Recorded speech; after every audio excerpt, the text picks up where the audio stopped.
Good morning, everyone. Thank you for joining us today. Today, we will be discussing the topic crafting assessments to mitigate generative AI dependency in student work. Today, you have not one, but two presenters from the UWI Global Campus. I am Renee Swaby, the current acting head of the Graduate Studies programs. And I am Annalisa Doctor. I serve as one of the learning support specialists in APAD, which is our academic programming and delivery unit at the Global Campus.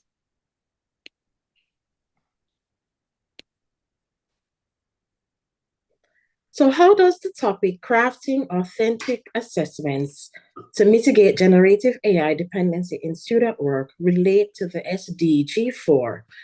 The SDG4 emphasizes the importance of an inclusive and equitable education for all, highlighting its transformative role in creating a sustainable and fair world.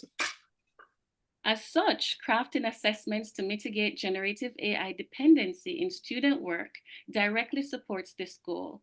Therefore, by prioritizing critical thinking, creativity, and ethical conduct in assessments, educators empower students to develop essential skills needed for success in the modern era.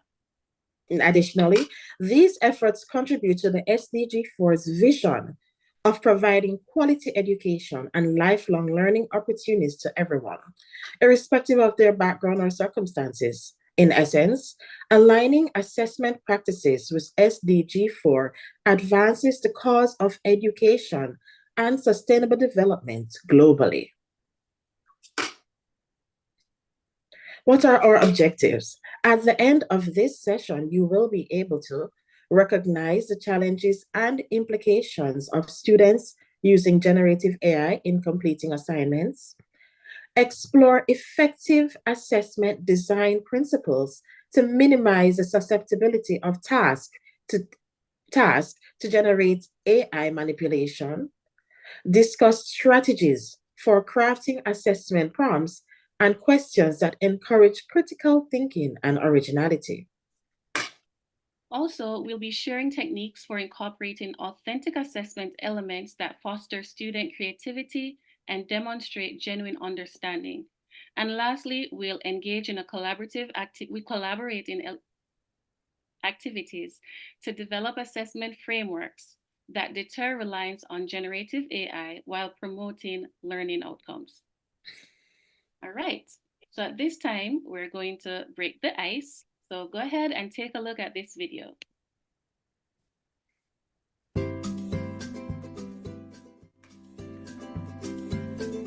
Hey there, peeps.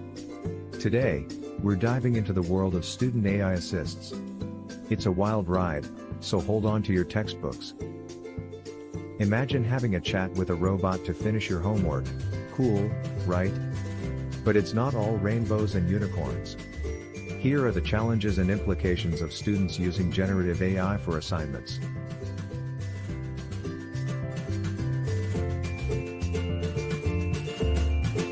One major issue is the risk of assignments losing their originality and the student's personal touch. Submitting work that's not genuinely yours? That's a no-go zone.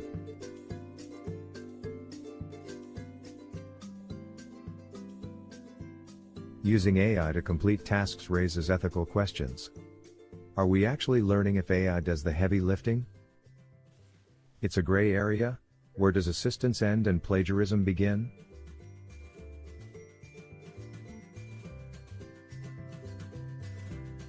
Relying too much on AI might hinder real learning. Remember when you understood something deeply? AI won't replace that. Sure, AI helps, but it shouldn't be a stand-in for good old-fashioned learning. So, while AI can be a great help, it's no substitution for hard work and genuine effort. Study smart, folks.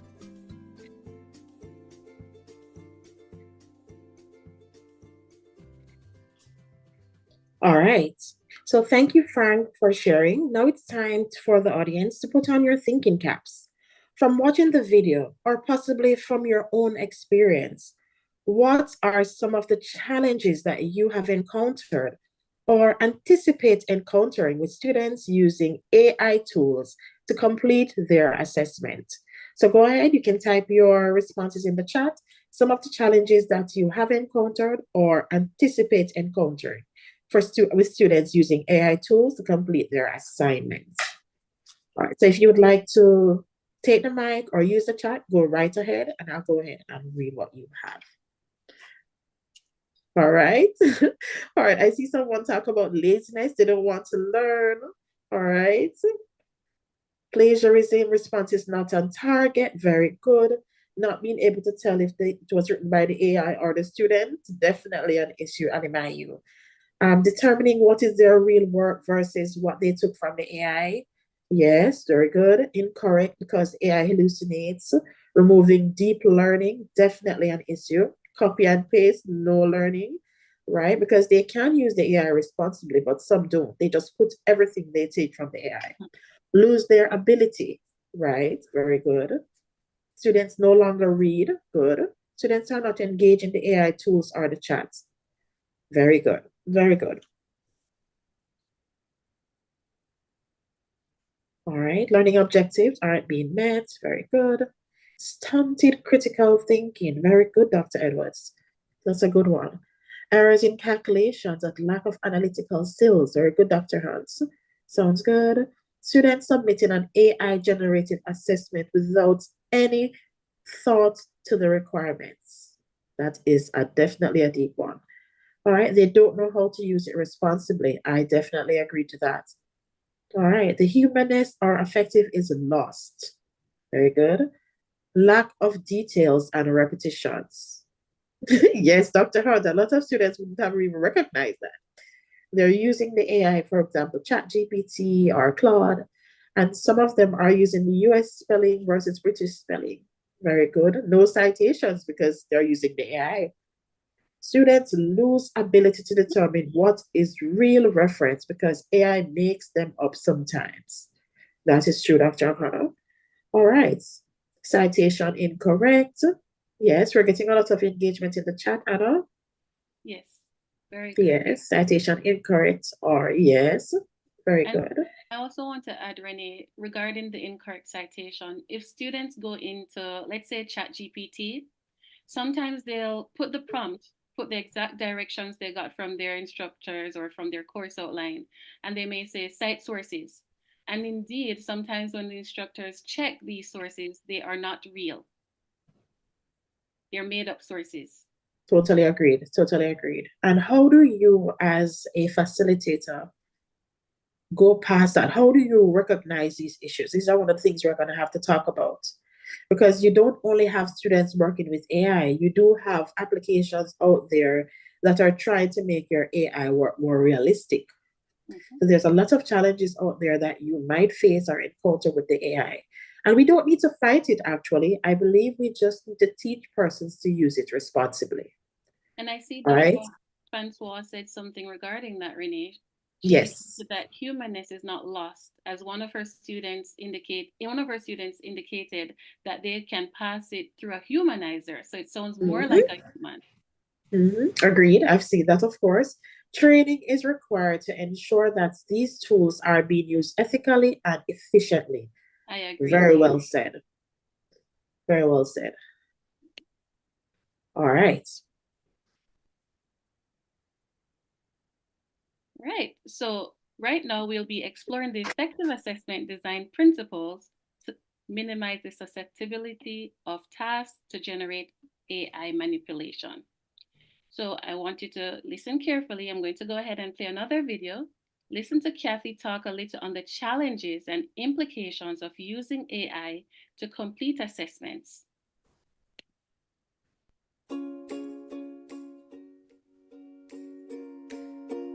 Hey guys, welcome to our video discussing the challenges students face using generative AI. Let's dive into the complexities of academic integrity, learning impact, equity issues, dependency, and their implications. Maintaining honesty in assignments is crucial for your educational journey. Avoiding plagiarism and upholding ethical standards is the key.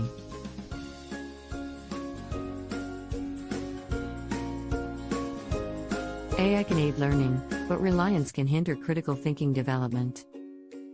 Balancing AI assistance with authentic learning experiences is essential. Not all students have equal access to AI tools, leading to disparities. Ensuring fairness in technology access is pivotal for inclusive education. Over-reliance on AI might limit your own cognitive development. Use AI as a tool, not a crutch, to enhance, not replace, your abilities.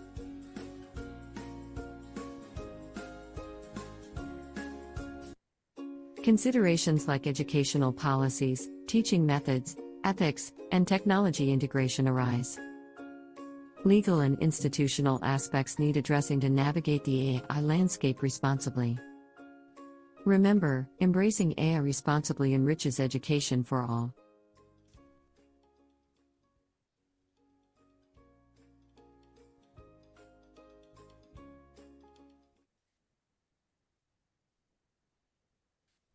Before you move on, Renee, I'd like to highlight what Dr. O'Connor indicated in the chat.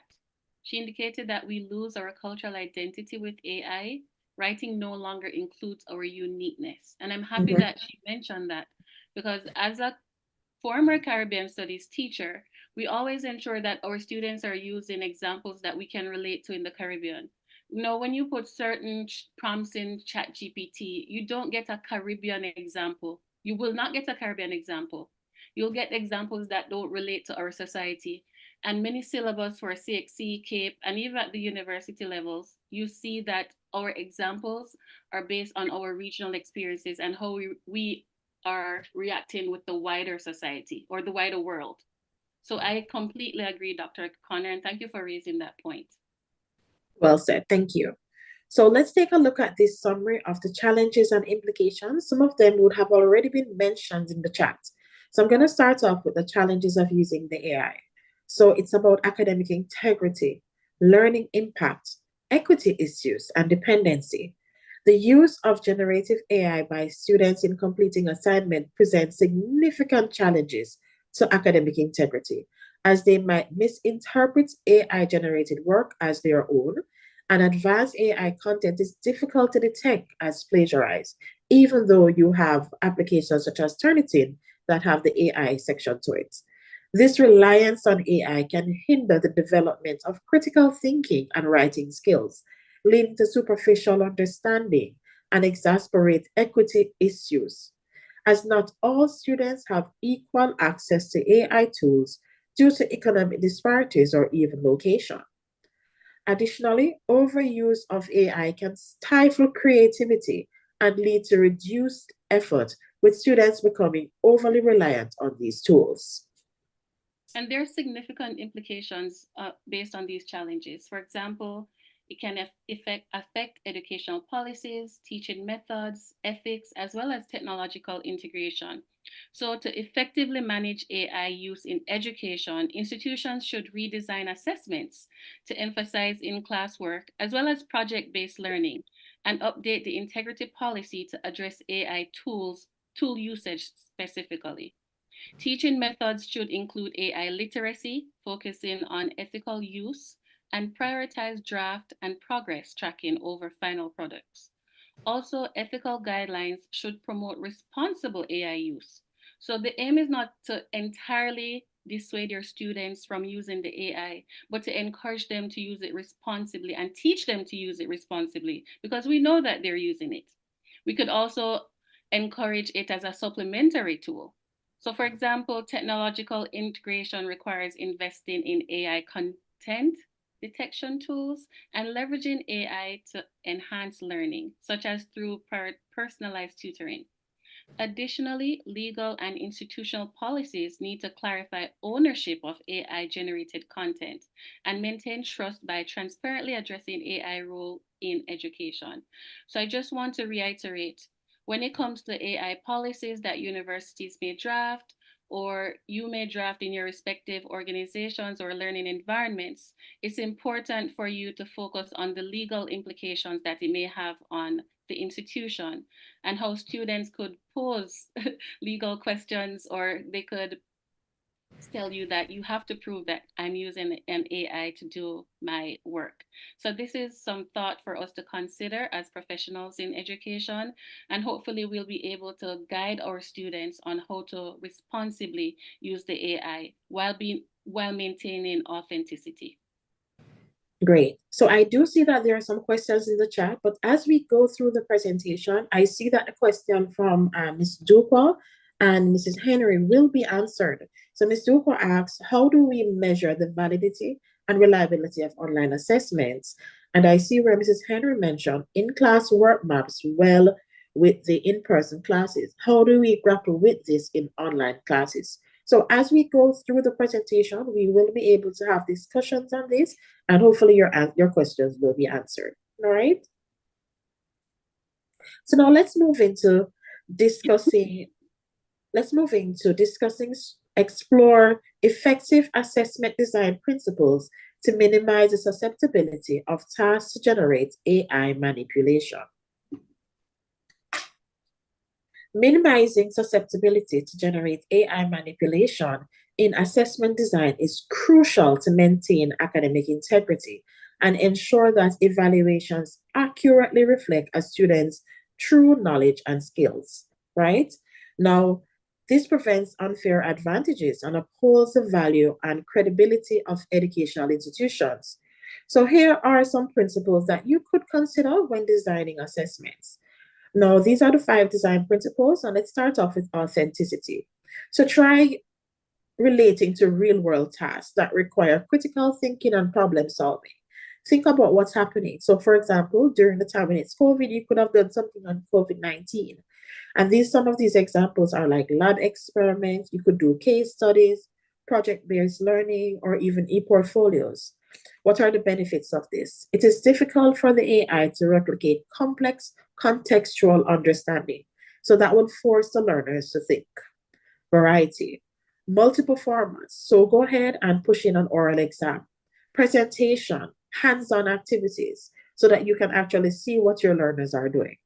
Continuous assessment, frequent smaller tasks instead of single high-stake exams. So try a formative approach rather than summative.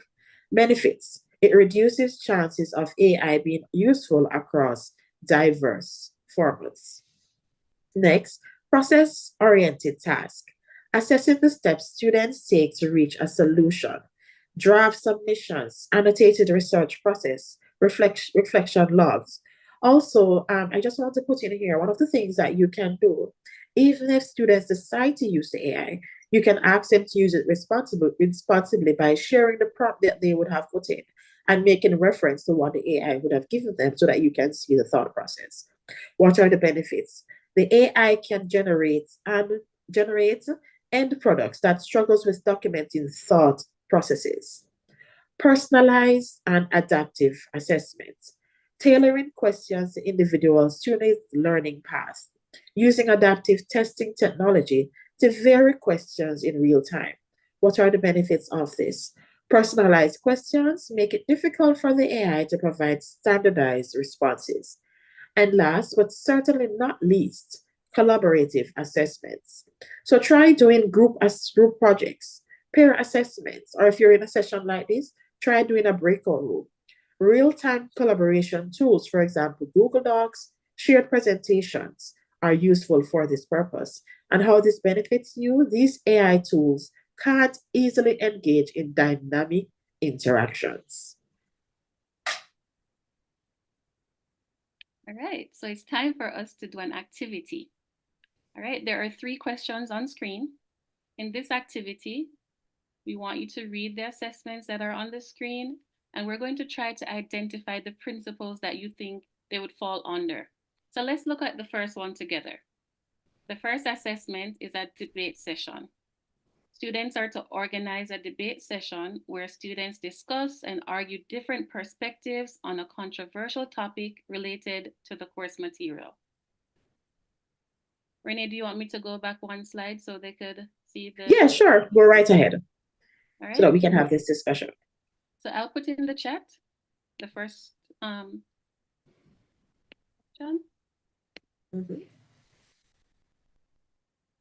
And then I'll go back one slide.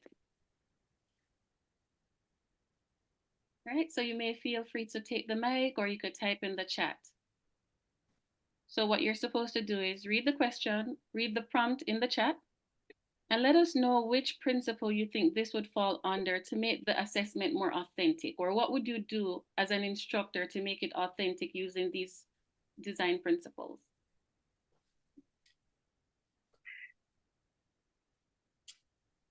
All right, so you can type in the chat or you can raise your hand. All right, good. I see someone says collaborative assessment. If you would like to share more, Olivia Thomas, you can go ahead and take the mic if you want to say a little bit more about it. Not really. I was struggling between personalized. Sorry, I was struggling between personalized and adaptive assessment and collaborative. But I figured that if they were doing a debate, then at least the people on each team would have come up, would have, dealt with it. That's what I was thinking. Yeah, and I'm happy that you took the mic so that we can, bring to reason. Because you might find that using one or two design principles might fall into what it is that you're doing. So that's fine. I'm happy that you took the mic. All right. I see where, as Duko said, authenticity, use a newspaper article as a prompt. That's very good. I should ask you, Mr. Duko, have you ever done this before? Have you ever had this experience? Yes, I have. Good morning, everyone. Rhonda Good Dubois. morning. Yes, and it works well even to avoid the use of AI, because for some reason AI does not pick up on these local issues. So Yes. that when you put it to test within, when I put it to test within the chat GPT for the creation of my exams, they come up with no answers. So it's a very good way to, get students thinking rather than just adopting all AI responses. Thank you. I really like what you just said just now. Feel free to put your assessment that you would have developed in ChatGPT just to see if it is authentic or if it is that ChatGPT can give the answers that you're looking for so that you can know if you need to make any significant changes before you give it to your students. So that was a very good point that you shared. Thank you. All right. I see Carrie says students should be asked to raise local or relevant examples when they argue their points. That's a very good point, Carrie. Do you want to share more on that? Yes, because even though we're saying that we can put them in groups as a strategy in terms of collaboration. No, if it was that they didn't have this information prior to coming to the session, and they were asked to be put into groups, you might find that it would be difficult for them to access the AI and use it to assist them with the assessment. But to mitigate, but if let's say they have time and they go away, they could use the AI as a tool. So my issue is to make sure there's authenticity, you must build in the contextual nature of the assignment. So must get them to either respond by providing those examples, or like the first person just mentioned, use a contextualized prompt that forces them to always look back at the reality and real cases. So that's what I wanted to put forth. Thank you for sharing that, Carrie. And I work very closely with Carrie, so I know she develops a lot of assessments. So I'm really happy to hear that you shared that, Carrie. Thank you so much for that. All right, I see where... There's a hand. Oh, I'm sorry, there's a hand. Go right ahead. Dr. Veronica Reed Johnson had her hand up. Oh, yes, I did, but then it was discussed. Thank you. All right, great. Thank you for that, Anna. And another hand. All right, go ahead. Sorry, I was thinking that even more than examples, because the students might be able to pull examples. Yeah. I was thinking if you said to them something like discuss the implications for the local thing and what the examples that they throw, why they feel that those illustrate the points that they're making in the essay. I agree with that very much, because as one of our colleagues also identified, Dr. Connor, in the chat, ChatGPT only goes up to 2020. So we have to be creative in our assessments and what we want students to actually give back to us. So I definitely agree with it. We need to be strategic and force our students to dig deeper when they are preparing any papers, for example. Sounds good. I do see another comment in the chat. Authenticity. Students can provide anecdotes for support in whichever stance they are taking. Would you like to share a little bit more on what you just typed? I don't want to pronounce your name incorrectly. Or you don't, Tom? Thank you. I hope I didn't mess it up too very much. well. So, if we don't want AI to generate responses, at least to a large extent, we can ask students to provide their own support. What has happened to them? What is it that they have experienced before? You know, and by so doing, they are able to provide something authentic, and they are able to respond very well to the task. And I think somebody said, one of the speakers said something that we can give them prompts, we can give them newspapers to look out for something local. So in addition to that, they can provide a similar example, something they have seen, something that happened to them, you know, as a support to whatever thing they want to respond to. Very good. Thank you so much for sharing. All right. I do see a lot of rich answers in the chat. Let me go ahead and just read them before we move to our next example. All right. Let me scroll up here. Okay, great. All right, good. Continuous assessment, giving each group an opportunity to work on different parts or stages of the debate. Example, brainstorming, research, actual presentation, peer assessment using the rubric, etc. Very good. Use a controversial research topic for discussion. Write a short paragraph using AI-based information. Very good. All right. Yeah, I like design principles also. All right, very good. All right, sounds good. And Renee, I stand corrected. There is a chat from Danielle who indicated that ChatGPT is up to date and it can be updated in real time. So it's not stuck in 2020. So thank you for sharing. Okay, great. Thank you. All right, let's move on to the second prompt. So you're providing students with a real life case study relevant to the course content and ask them to analyze it, identify key issues, and propose solutions. And I have dropped it in the chat, so let's go back to see which one of these design principles you would create an assessment to fall under. And how can it benefit the students, and how can it benefit us as professionals? Sounds good. Oh, I didn't see Dr. Hunt's post. In quantitative-based course, you can use error analysis type of assessments to generate discussions why the worked problem is incorrect. All right, sounds good. Dr. Hunt, would you like to share more on what you just put here? Yes, hi. This is where you could actually use the mistake property of ChatGPT and some of the AI. You could let it generate a bad response and then use it as a prompt to engage discussion in the class. Or you could ask students to work out a problem, and if they got it wrong, you can, with their permission, use one of their incorrect solutions to generate discussions of why it was wrong and explain the steps. This takes them at a higher level of critical thinking. Very well said, very well said. And that is a strategy that I believe a lot of facilitators can use. So I hope you're really listening, because I think that's a really good one. All right, so let's talk about the new prompt. Provide students with a real-life case study relevant to the course content and ask them to analyze it, identify key issues, and purpose solutions. And I have one response here from Stuart, Arlene Stuart. Collaborative assessment. Would you like to expand a little bit more on that for us? Okay. Hi, good morning, everyone.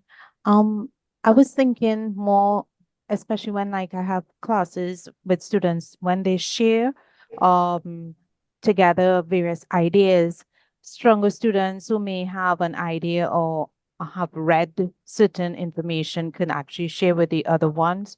And I found that they actually get better benefits in terms of more easier to express themselves among their peers and different things like that. And then after come and have one or two persons be able to present what it is they have discussed. You get more participation in that respect rather than asking them questions about the case. Very good, very good. And I hope persons are listening to some of these ideas that are going on, because there is going to be a part in the session where you're going to have to create your own assessment. So pay close attention. This might help you moving forward. All right.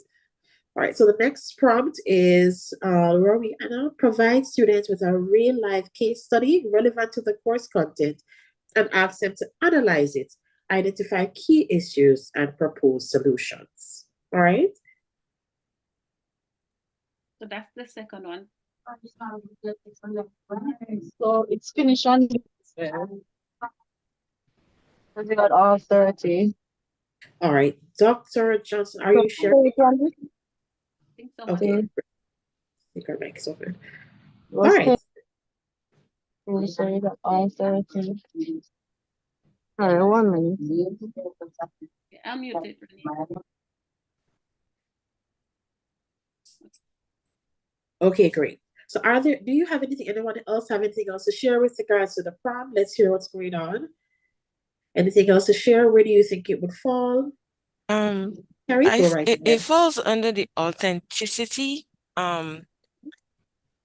design principle, but I have a question. What stops the student from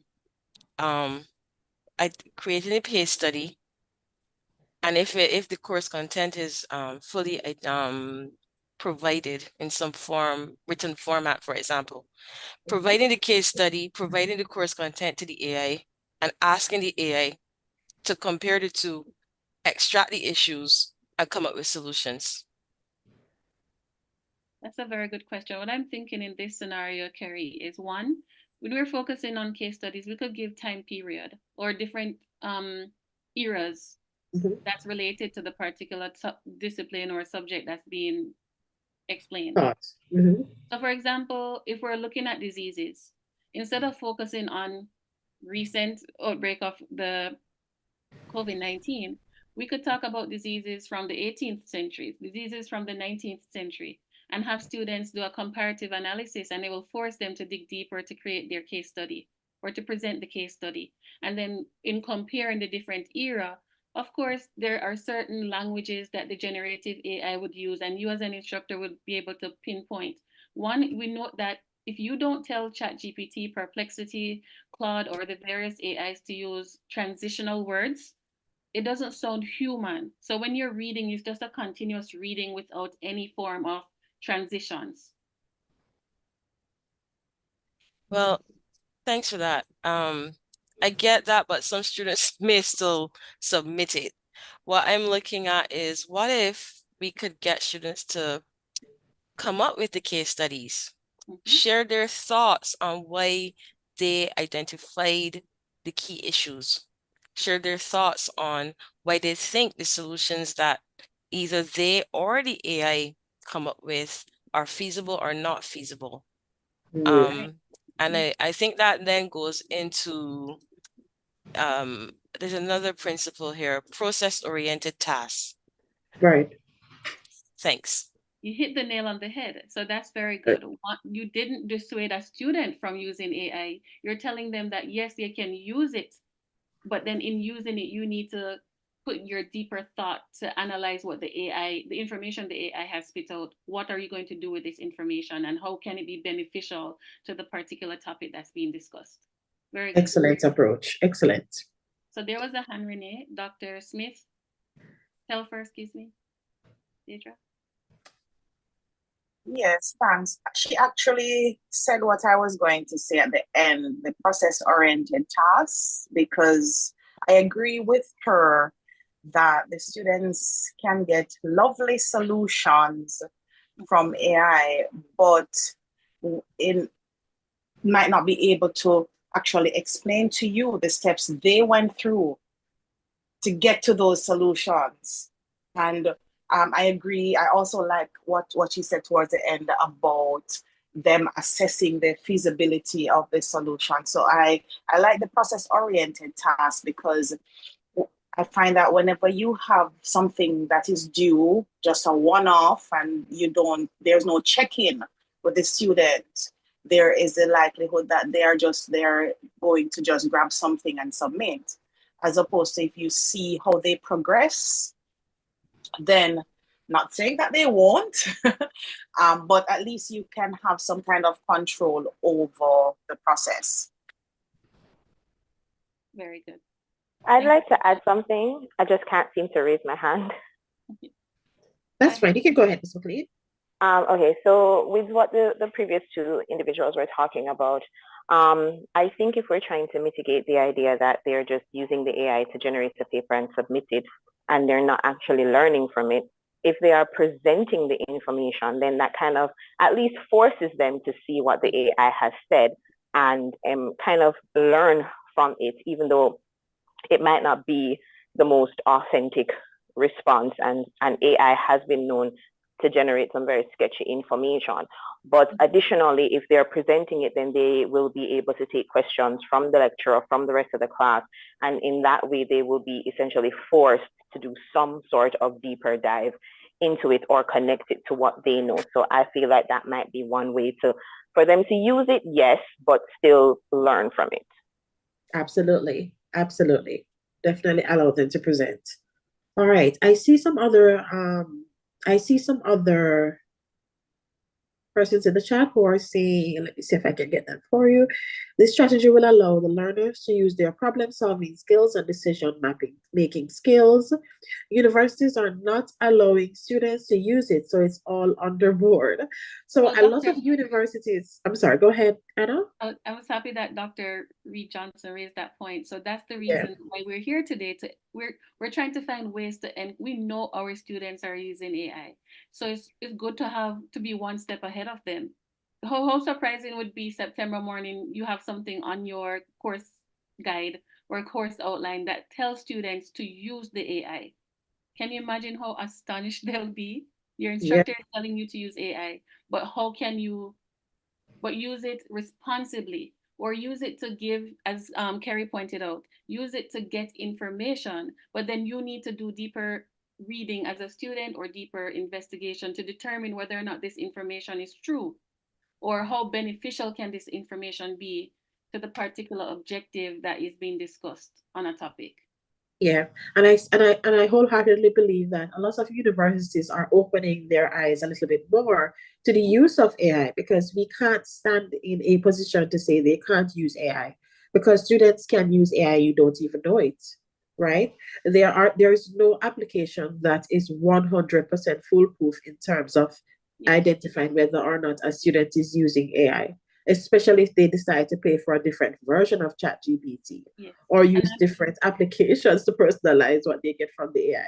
That's true, because before this presentation, Renee and I put a paper that we wrote in high school through ChatGPT, and it was detecting the use of AI. And I was in high school in 1997, so I was not using any AI to do my work. Right, and I'm young, so I just left high school, but I didn't use AI, you know? All right, so there are different ways that we can we can use the design principles to, what about false? Exactly, Mrs. Johnson, just like what we just spoke about. All right, and prompt 3, go ahead, Anna. So this is the final prompt. It's a peer review workshop. So you arrange a peer review workshop where students exchange drafts of their assignments, provide feedback to their peers, and revise their work based on the feedback received. Also, students are to create an annotated bibliography of the sources they used. Which design principle do you think this come under, or what can you add to make it more authentic?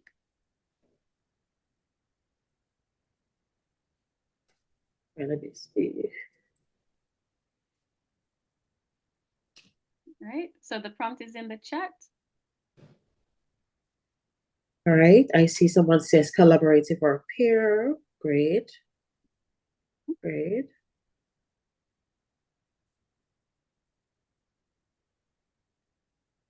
What about process-oriented? Wouldn't it be a process for them to do the peer review and submit multiple drafts to their peers, revise it, as well as provide the annotated bibliography so their instructor can see where their sources are coming from and what those sources entail or what the sources are about. Yes. So Anna, in keeping with time, let us just see if we can get into, because I really want us to be able to spend some time to engage in the breakout room. So let us go ahead and move on to the other slides so that we can dig deeper into crafting assessments. All right. So let's talk about this. We are going to discuss strategies for crafting assessment prompts and questions that encourage critical thinking and originality. All right.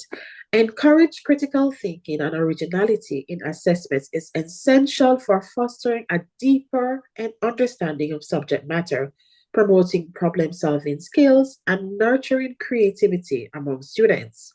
So, as we had mentioned before, by emphasizing critical thinking, assessments challenge students to analyze, evaluate, and synthesize information, preparing them to navigate complex challenges in academic, professional, and real world contexts. Moreover, assessments that value originality empower students to express their unique perspectives and ideas, fostering creativity and innovation.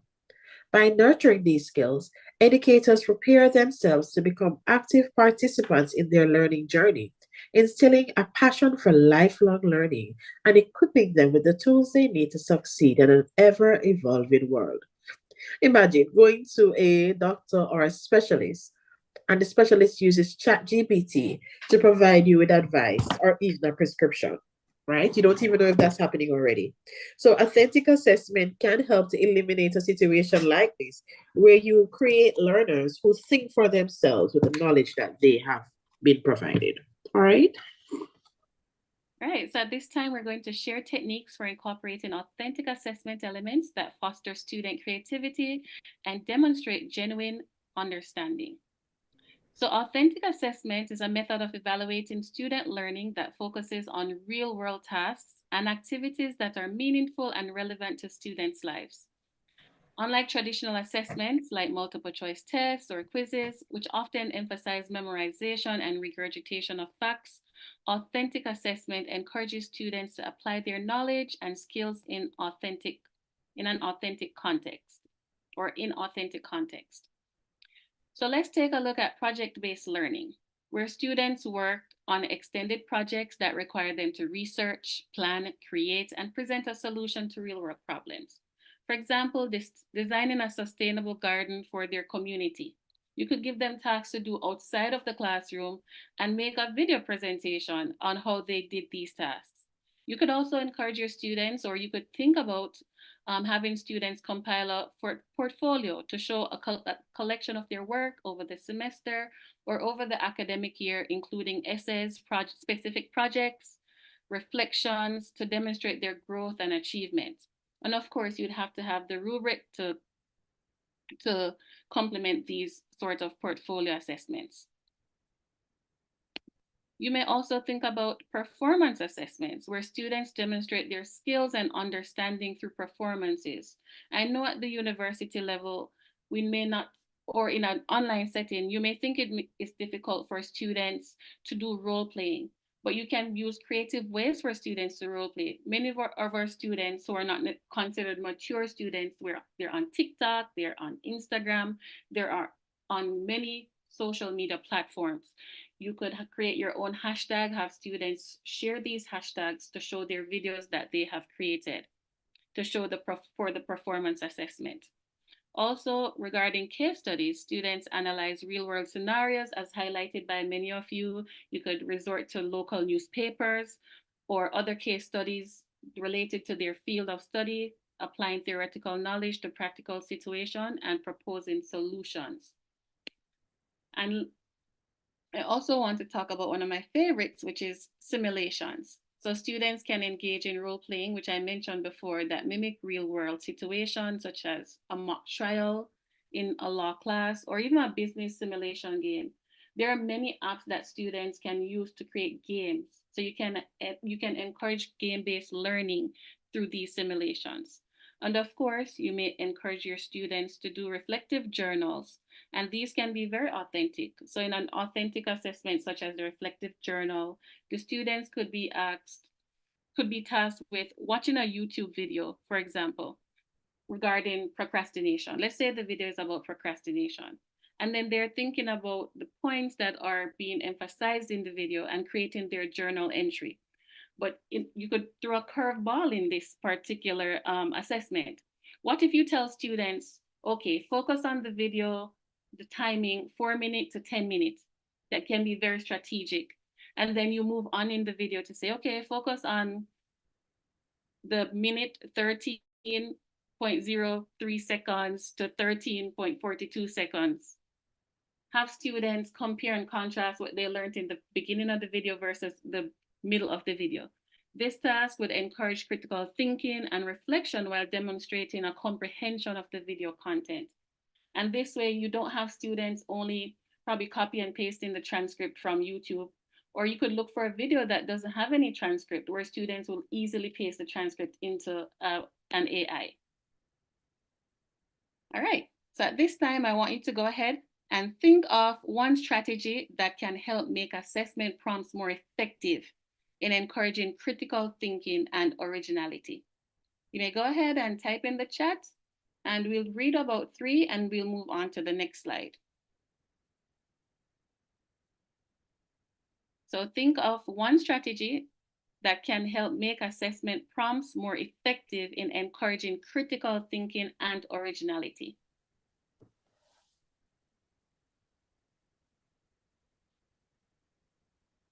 And our audience has been very engaging. And I saw some of these have already came out before. So if you want to reshare them for this part, that's fine. I know Kerry had a very good one, right? So let's talk about them some more.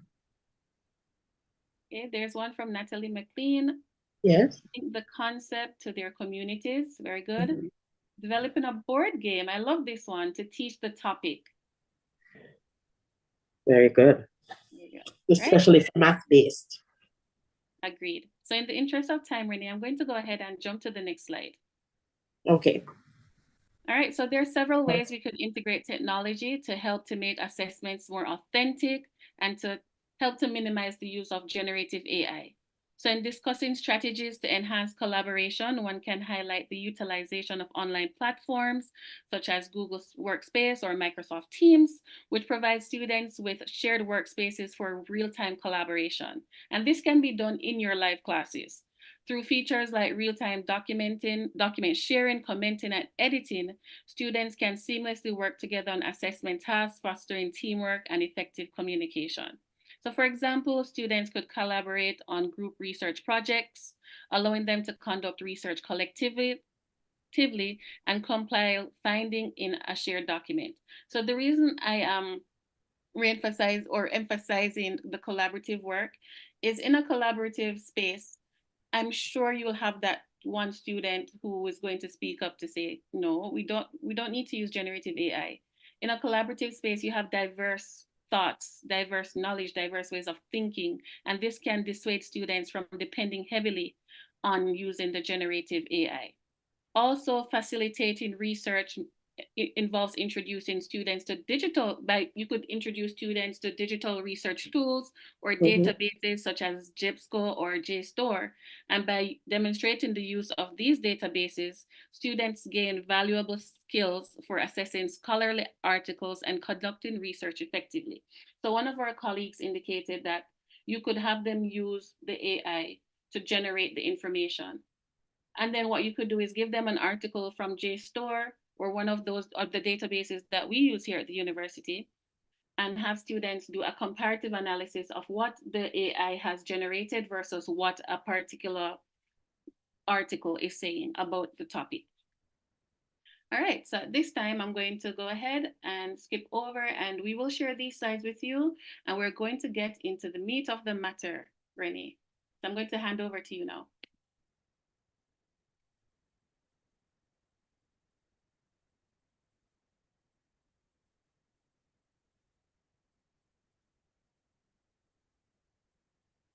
Uh-oh, Renee? Oh, I'm sorry. I was talking away. I apologize. So I now see a is hand your opportunity. before you go on, there's a hand from Dr. Oh, yes. Henry, go right ahead. Okay, it's just a comment, and even as I was listening to the last bit of information shared, you know, oftentimes with my groups, I find group work is often so problematic. I tend to coin there some students who I say would like be like the vampires. They're in there because they know there are some persons who would do the work, and because it's group work, I'm still going to benefit. So now here is what could be problematic because we are saying that, okay, there are persons in the group who may say, no, don't let's use AI, let's do the work. But if we have those who will say, okay, let AI do it for us. And especially if they are the stronger voices, and then we already have those who would just bandwagon, then I'm not so sure that it will really give us the results that we are looking at. So to me, it's still going to be problematic. Thank you for raising that point. What about thinking of allowing the groups to split themselves, divide themselves, AI versus authentic reasoning? The group will present what the AI generated, and then within the group, one set of students present what the AI generated, and the other show what they came up with on their own. And then together, they will determine at the end which information they will go with and why. But they're presenting everything to you. They're presenting what the AI generated, what they came up with on their own, and then they collaborate at the end to determine the way forward or how to answer the question. That could be an assessment type to think about. Okay, sounds interesting indeed. Yeah. And there are some interesting points in the chat too. Assess cooperative learning with appropriate rubrics. Yes. All right, very good. And someone else said the use of group work is only one strategy if using a universal design principle. We should also try to use multiple strategies of expression of learning. Very good, Carrie. And I see here Mrs. Johnson said, social affordances. How do we as lecturers ensure that the task is set up for more equitable division of labor?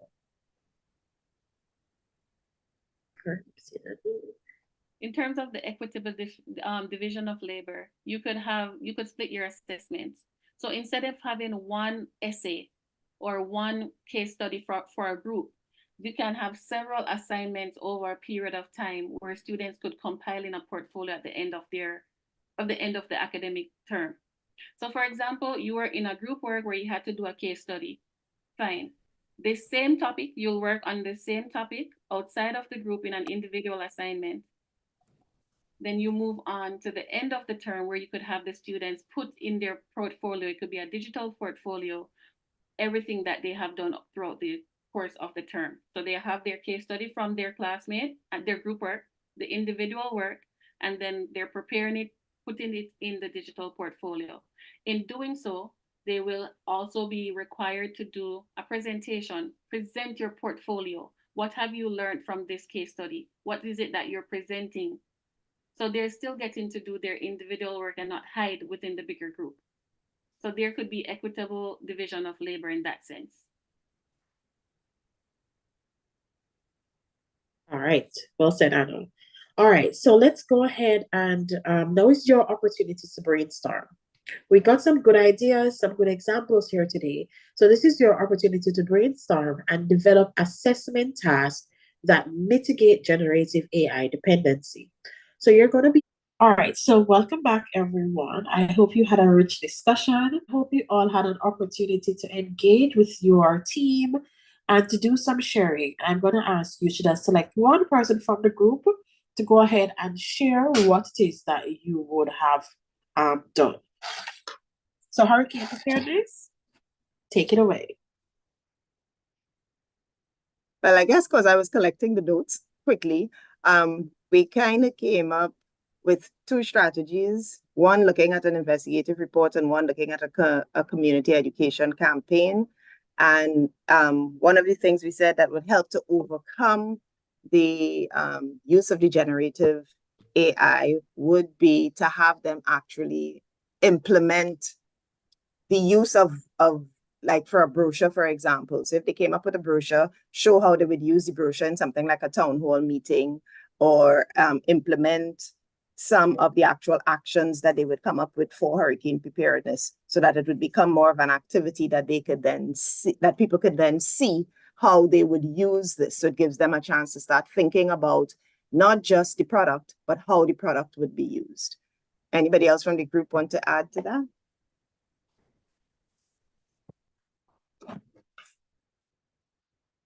No, that's exactly what it is we discussed. Thanks. I think part of the assignment was also to include culturally relevant information. So this is something that forces them to look at the context, and that's something that the AI would not be able to do effectively if it could do it at all. And so I think that helps to mitigate the use of the AI. Excellent job. Excellent job. All right. Did we have 2 hurricane preparedness group, Anna? Could you remind me? Let's see. All right. So let's move on to the next team, the effects of COVID-19. So there's one person from the group, the effects of COVID-19. Go ahead and take your 3 minutes of fame.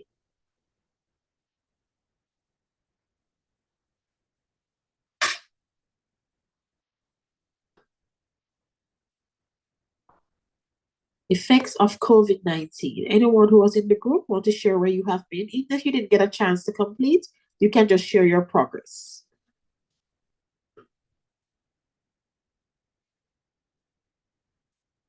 No one for COVID-19? Okay. Good morning, everyone. Morning. We were tasked with sharing on the effects of COVID-19, and of course, we didn't have enough time. So we talked about generally how, it is hard in these days to eliminate the use of AI in our work. However, that being said, we thought about having the students conduct interviews and compare and contrast 2 different industries to see how the COVID-19 affected the different industries. We also thought about how we would mitigate the students putting in transcripts of the interviews into their AI and ask them to do or began that discussion. We did not come up with a solution. Right. That was the point that we're at. But just thinking for myself, sometimes it's hard for us to look at the writing to see whether or not AI was used. And as one of the presenters said, I'm not sure if it's your group or the other group, I think it's your group, said that it is students are going to ask us to prove. And how can we prove that? And so that was the difficulty that we were having. Having said that, having done the interview questions, we would, as a facilitator, we would look at the interview questions to make sure that they are, proper questions to generate the information that is necessary to complete the project.